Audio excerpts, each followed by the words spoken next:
Salut à tous, j'espère que vous allez bien, que vous passez des bonnes vacances.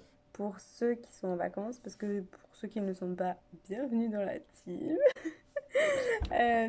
Comme vous me l'avez beaucoup demandé suite au redébrouillage Nara, je vous ai préparé une petite vidéo pour nos débuts au travail à pied. Donc, je vous montre par quoi j'ai commencé, qu'est-ce que j'ai fait, pourquoi. Et puis voilà, donc je vais aller préparer Nara. Et puis c'est parti, je vous montre tout ça. Allez, à tout à l'heure.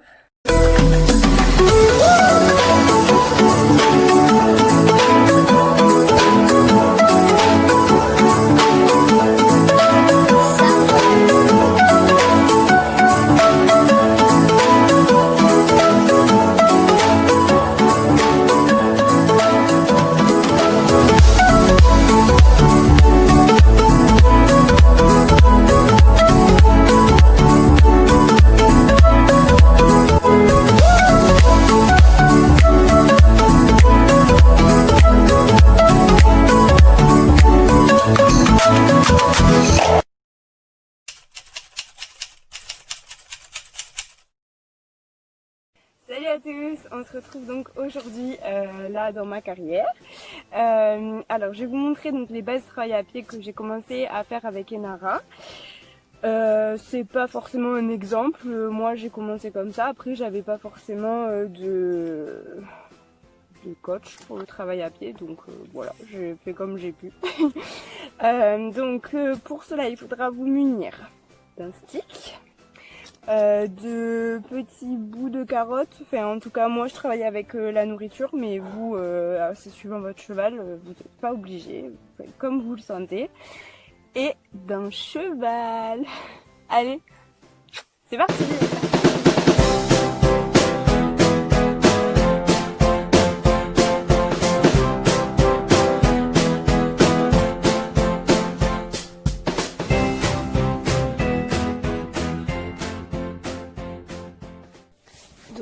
Là, je commence tout d'abord par la désensibilisation au stick.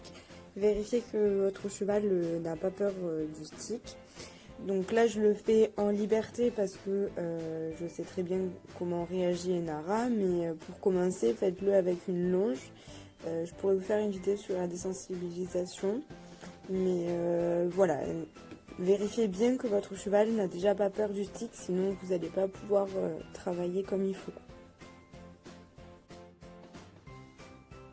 Là, comme vous pouvez le voir, donc je teste un peu partout autour d'elle, sur elle. Je fais pas mal de bruit, elle réagit pas, donc là c'est très bien. Mais vérifiez bien cette étape avant de commencer le travail à pied.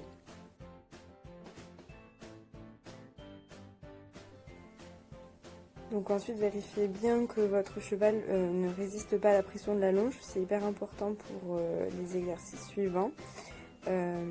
Relâchez bien la pression au bon moment, sinon il ne va pas comprendre.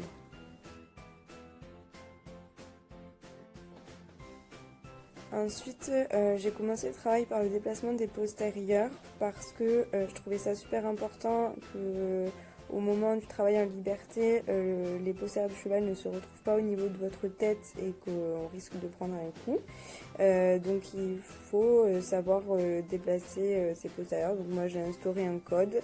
Après à vous de choisir le code que vous souhaitez.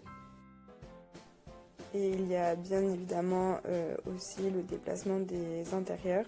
Alors nous, comme vous pouvez le voir sur la vidéo, c'est pas du tout notre point fort. Ça faisait longtemps qu'on l'avait pas fait, donc ce sera retravaillé. Mais cette étape reste hyper importante pour pas que votre cheval vienne à vous marcher dessus. Donc ensuite, quand l'étape des déplacements en longe est acquise, vous pouvez donc essayer de le faire en liberté.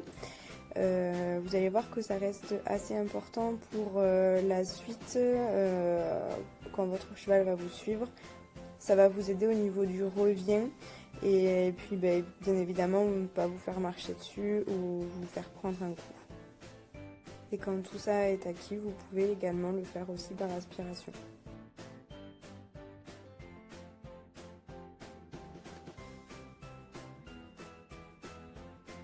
Ensuite vient l'étape du reculé. Donc c'est aussi important si votre cheval vous approche de trop près. Alors moi au début je faisais une pression avec la longe et après je mettais mon corps en avant et puis ensuite c'est venu tout seul donc ça met du temps. Mais après en liberté il y a juste besoin que je me penche en avant et pour le revient je me penche en arrière et ça fonctionne très bien. Au niveau du revient, moi j'ai instauré le code où je siffle également. Ça m'a beaucoup aidé pour la suite. Donc après, instaurer les codes que vous souhaitez.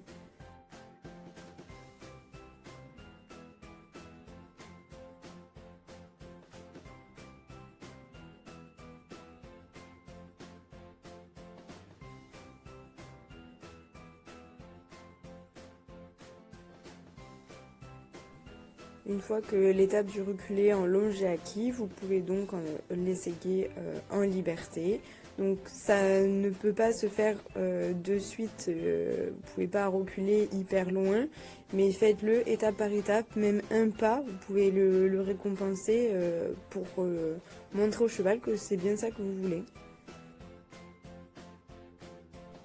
Ensuite vient l'étape donc du avancé et du revient. Alors pour cette étape-là, je me mets au niveau des épaules du cheval à 1 mètre de distance. Donc déjà, il faut que le cheval sache respecter cette distance-là. Donc c'est hyper important pour votre sécurité. Et voilà, et on le fait marcher jusqu'à ce que ce soit acquis et on le fait le revient. Donc là, faites le même code que vous avez utilisé pour le revient du reculé. Vous allez voir que ça va se faire tout seul. Et surtout, faites-le bien des 2 mains, toujours. Donc là, voilà, gardez bien la distance. Moi, je reste au niveau des épaules. Et puis, faites-le assez régulièrement pour que le cheval comprenne.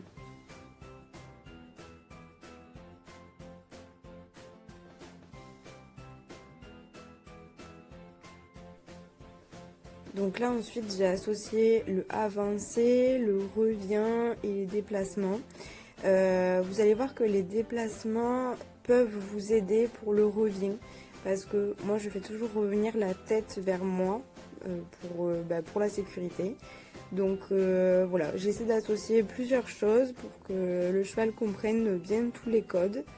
Et vous allez voir que ça va se faire tout seul si les étapes d'avant ont bien été acquises.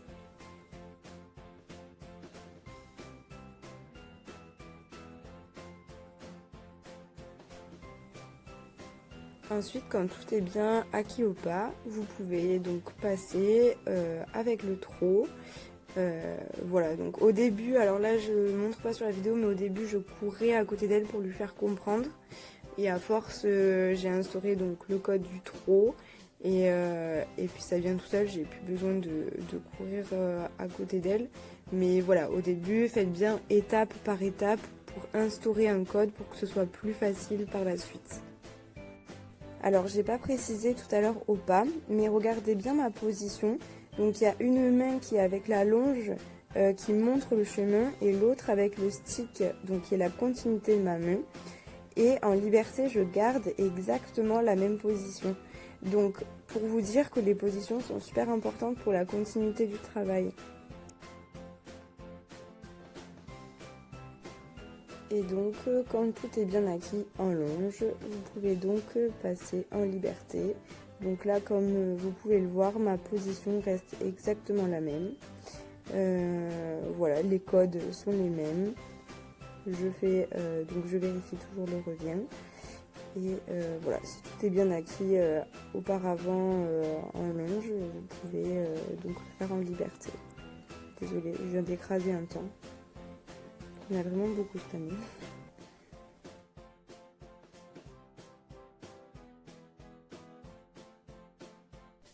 Là, c'est un exemple parfait. Ma position n'était pas la même qu'en longe, donc Kinara ne comprenait pas.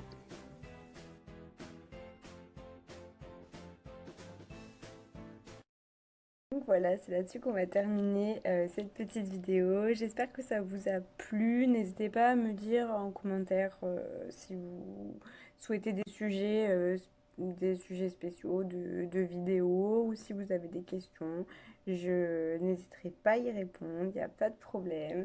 Et puis ben, je vous fais des gros bisous et je vous dis à la prochaine. Ciao ciao.